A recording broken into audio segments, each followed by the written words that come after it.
Good morning students. Last લેક્ચરમાં કલીલોનું વર્ગીકરણ આપણે ભણ્યા હતા. કલીલોનું વર્ગીકરણ ત્રણ રીતે થાય. પહેલી રીત પરિક્ષેપણ માધ્યમ ને પરિક્ષેપિત કલાની ભૌતિક સ્થિતિના આધારે. બીજું માધ્યમ અને કલાના આકર્ષણ બળોના સ્વભાવના આધારે. અને ત્રીજું કલીલ કણોના આધારે. એમાંનું પહેલું વર્ગીકરણ જે છે ભૌતિક સ્થિતિના આધારે, જે આખું આપણે ટેબલ ઉદાહરણ સાથે તમને ભણાવી દીધું છે. હવે બીજું વર્ગીકરણ સ્ટાર્ટ થાય છે. કલીલનું વર્ગીકરણ શેના આધારે? તો કે માધ્યમ અને કલા વચ્ચેના પારસ્પરિક સ્વભાવ યા તો એની પ્રકૃતિના આધારે વર્ગીકરણ. તો એના આધારે બે રીતે વર્ગીકરણ થાય: દ્રવ અનુરાગી કલીલ અને દ્રવ વિરાગી કલીલ. દ્રવ અનુરાગી કલીલ માટે બીજો શબ્દ યુઝ થાય છે લાયોફિલિક, અને દ્રવ વિરાગી કલીલ માટે બીજો શબ્દ યુઝ થાય છે લાયોફોબિક. લાયોફિલિક અને લાયોફોબિક. તો ફિલિક એટલે ફીલ કરવું, ફિલિક એટલે ફીલ કરવું. અનુરાગ શબ્દનો ગુજરાતી મતલબ થાય છે આકર્ષણ. અને વિરાગી એટલે અપાકર્ષણ. નફરત, અપાકર્ષણ. નફરત, ધિક્કાર જેને કહેવાય. લાયોફોબિક, ફોબિયા એટલે ધિક્કાર. અને ફીલ એટલે આકર્ષણ, સ્નેહી. ફિલિક એટલે આ પ્રવાહીઓ સ્નેહી હોય છે, આ પ્રવાહીઓ ધિક્કાર કરે છે. અર્થ શું થાય? તો કે જો એક કોમન ઉદાહરણ કે પાણી જે છે એમાં હું ગુંદર નાખી દઉં છું. પાણીમાં શું ઓગાળું છું? ગુંદર. તો પાણી ને ગુંદરના કણો કેટલું ઈઝી ગોઈંગ છે આ કલીલનું બનાવવાનું કામ. પાણી એમાં ગુંદર નાખી દીધો, તરત જ ઓગળી જશે. જસ્ટ મિક્સ કરો એટલે કલીલ તૈયાર. ને તમે પાણીને ગુંદરના દ્રાવણને આમ કરશો તો તમને ફીલ થશે કે બંનેને એકબીજા માટે કેટલો સ્નેહ છે, સ્નેહી છે. બંને વચ્ચે ભયંકર આકર્ષણ છે. કોણ બે વચ્ચે? તો કે કલીલમાં શું બે વસ્તુ હોય? તો કે અહીંયા જે પાણી છે એ છે વિક્ષેપણ માધ્યમ. વિક્ષેપણ માધ્યમ અથવા તમારી બુકમાં પરિક્ષેપણ માધ્યમ શબ્દ લખ્યો છે. અને ગુંદર એટલે પરિક્ષેપિત અથવા વિક્ષેપિત કલા કહેવાય. વિક્ષેપિત કલા. તો અહીં વિક્ષેપિત કલા અને વિક્ષેપણ માધ્યમ આ બંને વચ્ચે આકર્ષણ હોય છે. આ બંને આ જે છે ગુંદર એ દ્રાવક સ્નેહી પદાર્થ છે. એટલે આ ટાઈપના જે કલીલ હોય એને દ્રવ અનુરાગી કલીલ યાની કે લાયોફિલિક કલીલ કહેવાય. શું કહેવાય? લાયોફિલિક કલીલ. દ્રવ અનુરાગી કલીલ. જ્યારે અહીંયા બીજું ઉદાહરણ લઈએ કે એકબીજાને સખત દુશ્મનાવટ હોય તો પાણી ને તેલ વિશે વિચારો. પાણી ને તેલ કેવું હોય છે આકર્ષણ?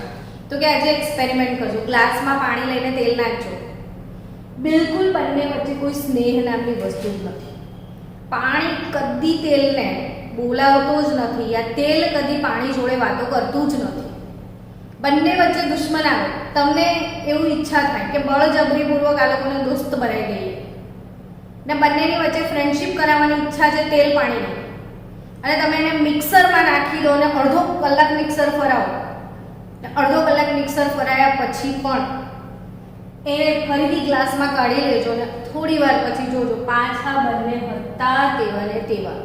બંને એકબીજાની છૂટા પડી જ જશે. તો અહીંયા જે બંને વચ્ચે ધિક્કાર છે અપાકર્ષણ છે જેને બંનેને એકબીજા સાથે ફાવતું નથી એ દ્રવ વિરાગી કલેલ, એટલે કે લાયોફોબિક ફોબિયા.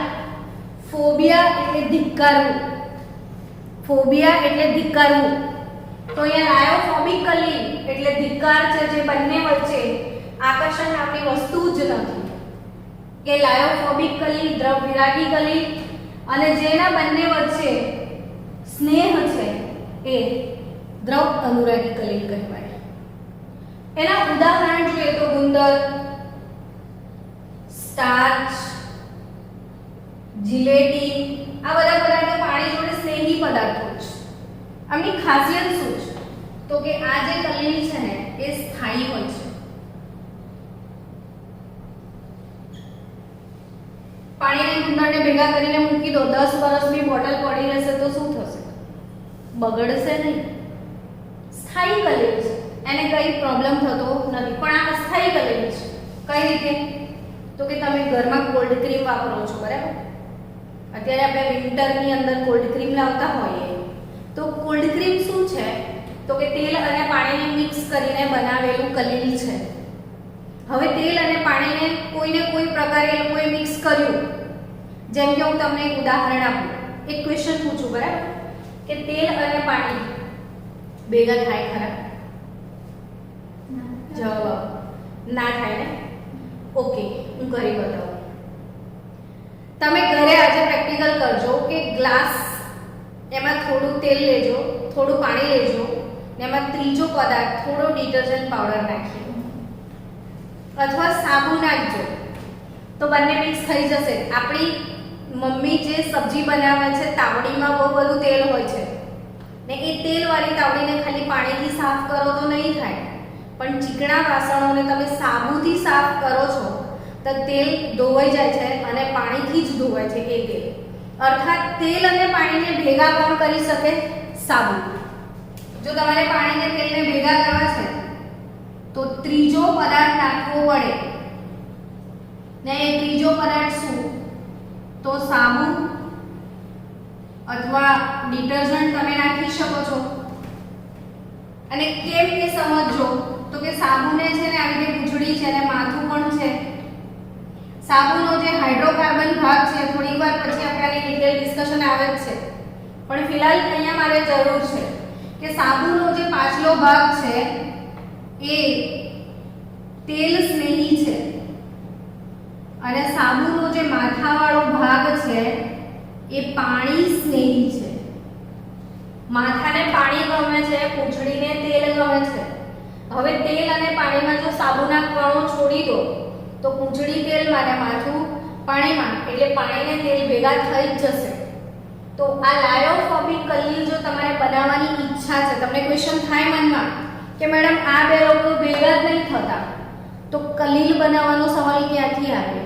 તો આ બે લોકો જે ભેગા ના થતા હોય એમને ભેગા કરવા માટે કોઈ ત્રીજા વ્યક્તિને બોલાવવું પડે ને એ જે ત્રીજો પદાર્થ એને ઇમલ્સિફાયર કહેવાય. સાબુ અથવા ડિટર્જન્ટ તમે યુઝ કરો તો આ બંનેનો કલેલ બની જાય. હવે બની બી ગયો. તમે તમારા ઘરે વિન્ટરમાં જે લોશન લગાવો છો એ વિન્ટર લોશન જે કોલ્ડ ક્રીમ છે એ આ પ્રકારનો કલેલ છે. હવે એ કોલ્ડ ક્રીમ 2 કે 3 વર્ષ એની એક્સપાયરી ડેટ હોય. જો તમે 2 વર્ષ વાપરતા નથી ને ડબ્બી આમને પડી રહી તમે ખોલીને જોશો ને તો કેવો સીન મળશે તમને? તેલ અને પાણી છૂટા પડી ગયા હશે. મતલબ કે વિક્ષેપિત કલર અને વિક્ષેપણ માધ્યમ ફરીથી છૂટા પડી જશે. એટલે લોંગ ટર્મ સુધી આ કલેલ ટકી શકે નહીં.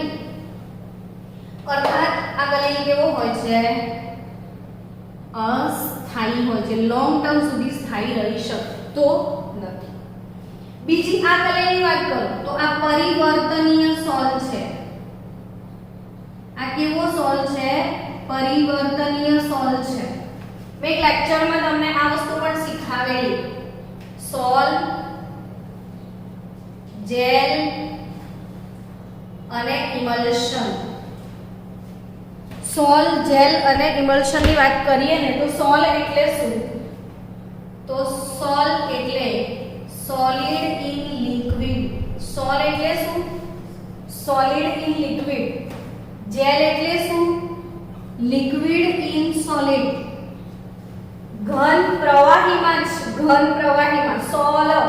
સોલિડ ઇન લિક્વિડ તો સોલ ઊંધું કરી નાખો. લિક્વિડ ઇન સોલિડ તો જેલ અને બેવ લિક્વિડ તો ઇમલ્શન.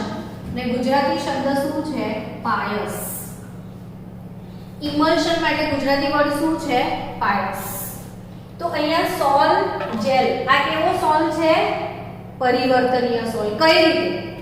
તો કે જો તમે પાણીની ગુંદર નાખીને બોટલ મૂકી રાખી છે, થોડા દિવસ પછી બને એવું કે આ બોટલ સુકાઈ જાય, ગુંદર સુકાઈ જાય, યુ ફીલ લાઈક ધેટ કે ગુંદર સુકાઈ ગયો છે.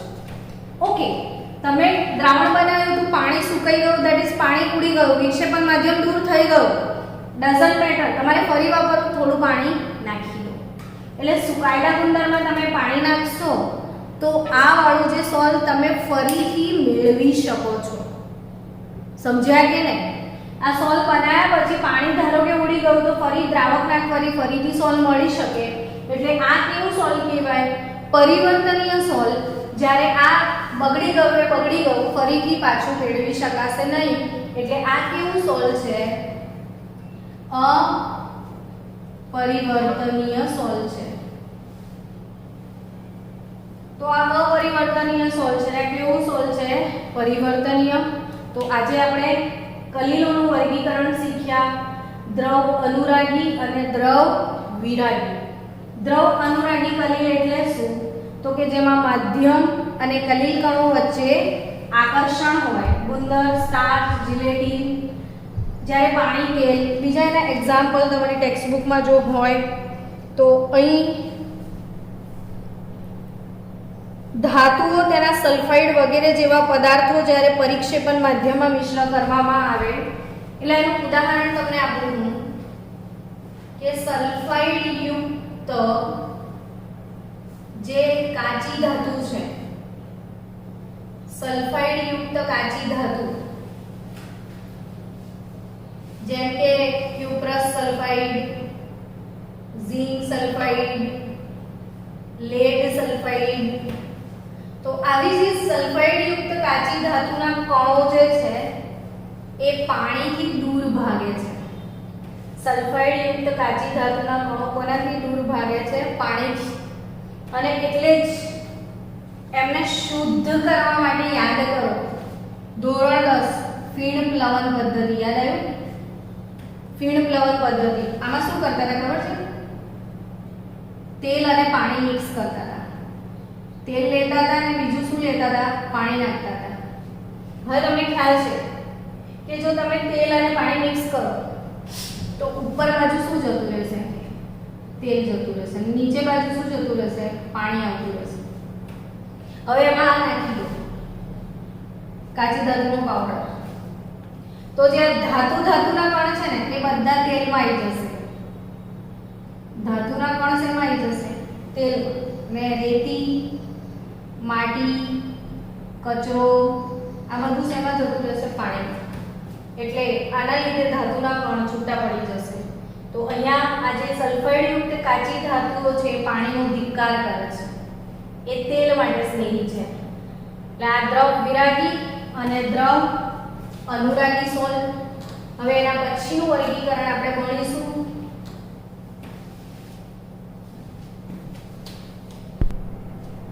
ઓકે, નેક્સ્ટ ત્રીજો પ્રકાર કણોના પ્રકાર પર આધારિત વર્ગીકરણ. કણોના પ્રકાર પર આધારિત વર્ગીકરણ ત્રણ રીતે થાય. પહેલું બહુઆણ્વીય કલીલ, બીજું વિરાટ આણ્વીય કલીલ અને ત્રીજું સમુચ્ચિત કલીલ. હવે બહુઆણ્વીય કલીલ, બહુઆણ્વીય શબ્દ પરથી ખબર પડે બહુ અણુઓ. જો એક ઉદાહરણ સમજાવો કે આમાં કોઈ તમે દ્રાવક લઈ લીધું. શું લઈ લીધું? દ્રાવક. પણ કલીલો માટે એને આપણે દ્રાવક એવું તો કહીશું નહીં. કલીલો માટે શું કહીશું? પરિક્ષેપણ માધ્યમ કહેવાનું છે. આપણે દ્રાવકને શું કહેવાનું છે? પરિક્ષેપણ માધ્યમ કોઈ લીધું. હવે આ માધ્યમમાં સમજો આ પરિક્ષેપણ માધ્યમ છે.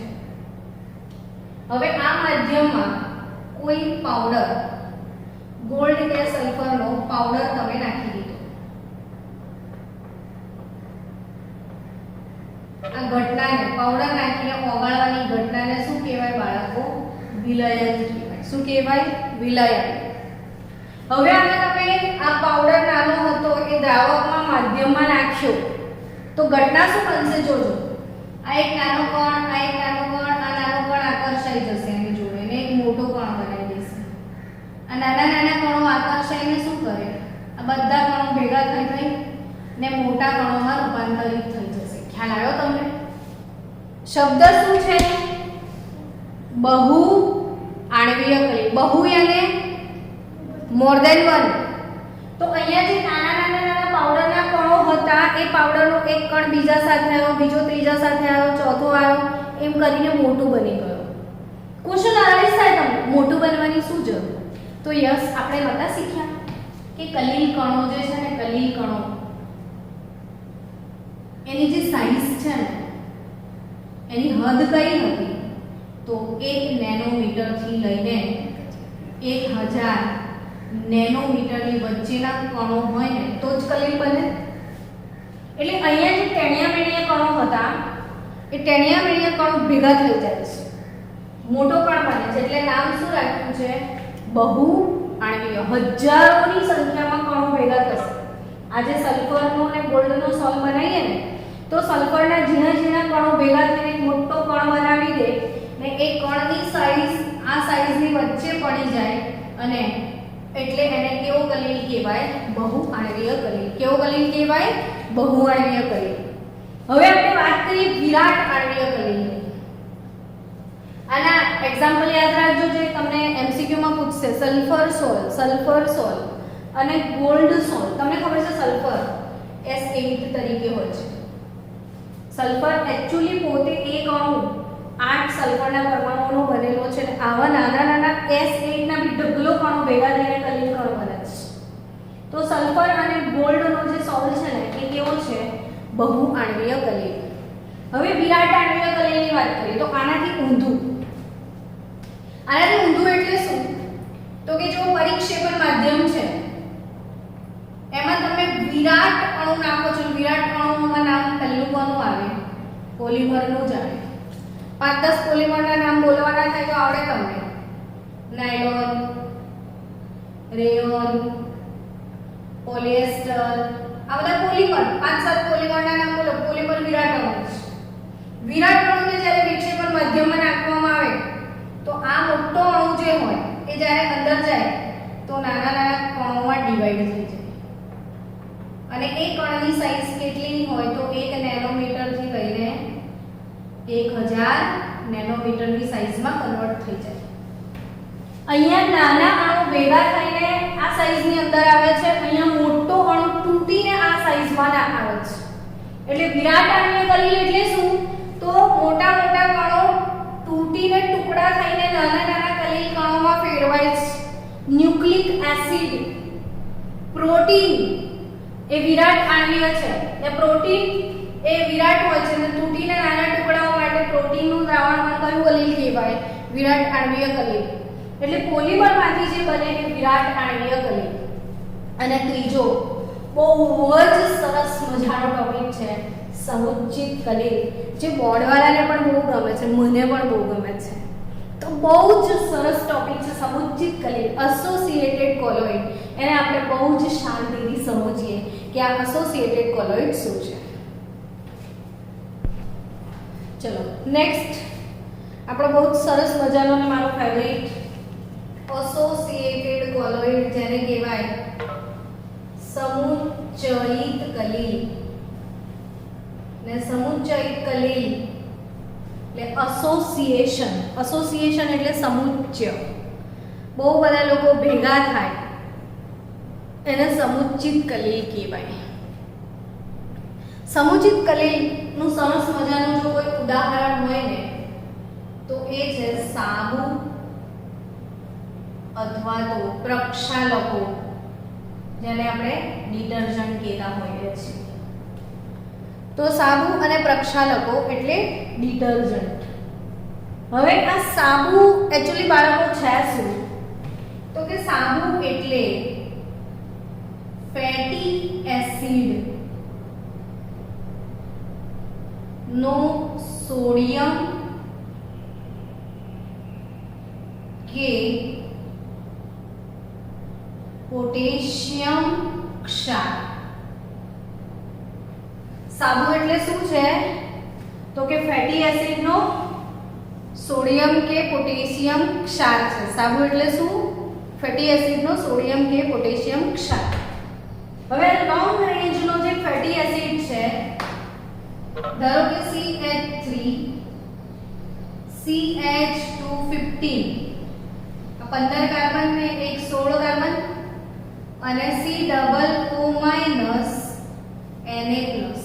એટલે ઓવરઓલ કહું તમે લખી શકો C17 H35 COO Na. C17 H35 COO Na. Sodium stearate. Sodium stearate એટલે સાબુ જે છે એ ફેટી એસિડ નો સોડિયમ ક્ષાર છે. સાબુ શું છે? ફેટી એસિડ નો સોડિયમ યા તો પોટેશિયમ ક્ષાર, એટલે સોડિયમ સ્ટીયરેટ.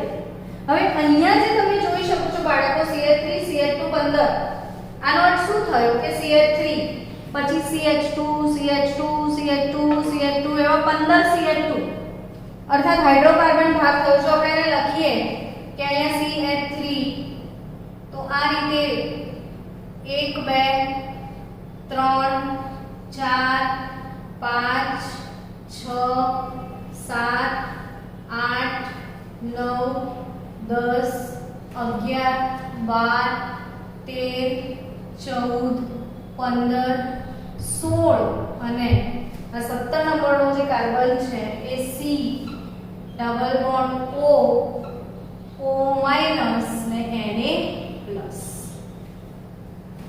પેલી સ્ક્રીનમાં કવર થાય છે કે નહીં જોઈ લેજો. તો આ જે છે આ સાબુનો અણુ દેખાય છે તમને? તે આ જે ભાગ છે બાળકો આને હાઇડ્રોકાર્બન પાર્ટ કહેવાય. હાઇડ્રોકાર્બન જ છે ખાલી આ. ને હાઇડ્રોકાર્બનનો સ્વભાવ જે છે ને એ અધ્રુવીય સ્વભાવ છે. હાઇડ્રોકાર્બનનો સ્વભાવ કેવો છે? અધ્રુવીય છે. અને આ જે પાર્ટ છે આ વાળો પાર્ટ, આમાં ઓક્સિજનની વિદ્યુત ઋણતા વધારે હોય એટલે આ માઇનસ ને આ ધન પાર્ટ, એટલે આ જે ભાગ છે ને એ ધ્રુવીય છે. પાણીમાં નાખશો એટલે ઋણાયન છૂટો પડી જશે, ધનાયન સોડિયમ પ્લસ જતો રહેશે. આપણે આટલા ભાગ સાથે જે છે એ ફોકસ કરવાનું છે. તો આટલા ભાગમાં જે હાઇડ્રોકાર્બન પાર્ટ છે કેવો છે? અધ્રુવીય. અને પહેલા દ્રાવણો ચેપ્ટર તમને ભણાવ્યું કે ધ્રુવીય વસ્તુ ધ્રુવીયમાં જ ઓગળે, અધ્રુવીય વસ્તુ અધ્રુવીયમાં જ ઓગળે. આ અધ્રુવીય છે તો એ અધ્રુવીયમાં જ ઓગળશે.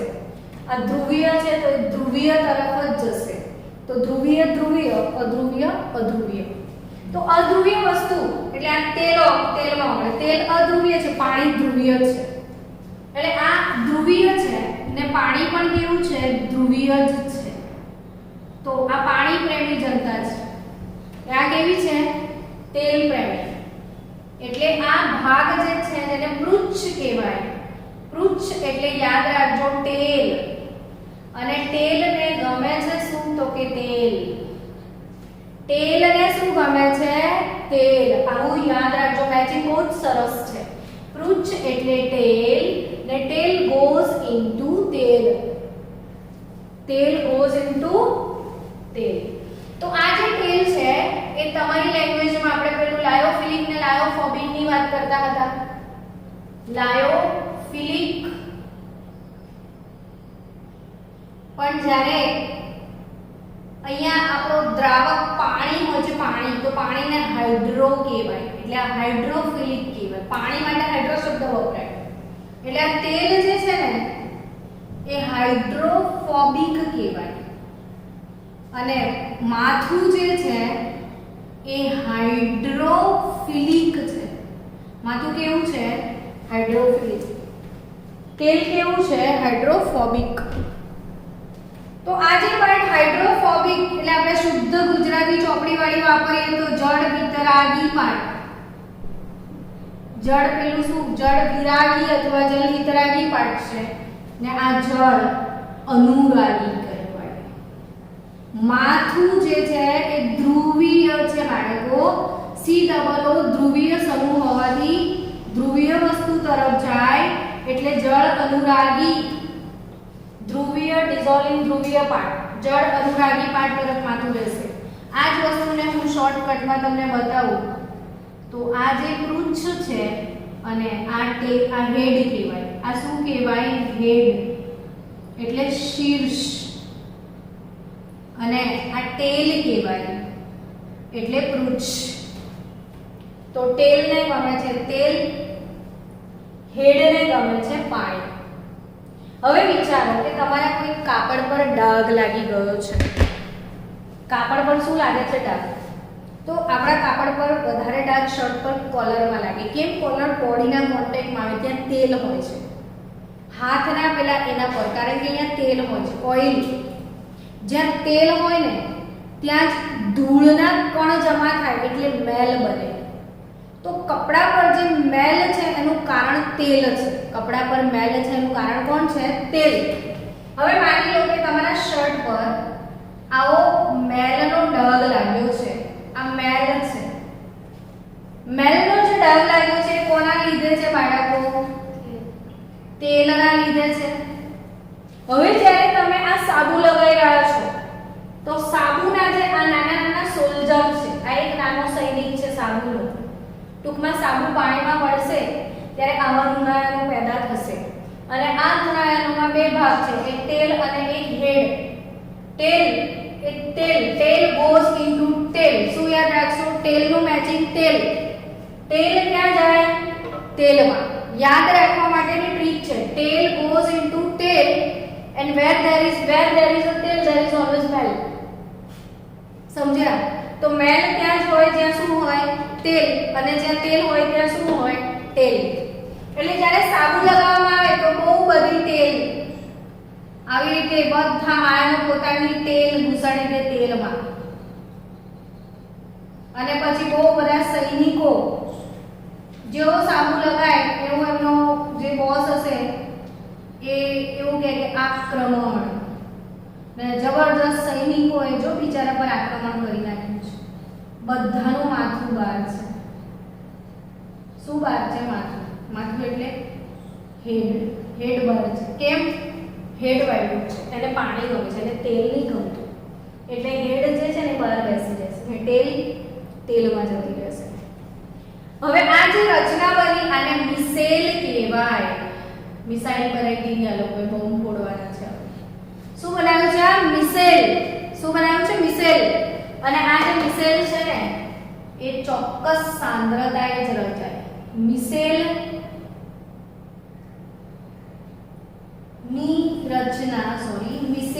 રચના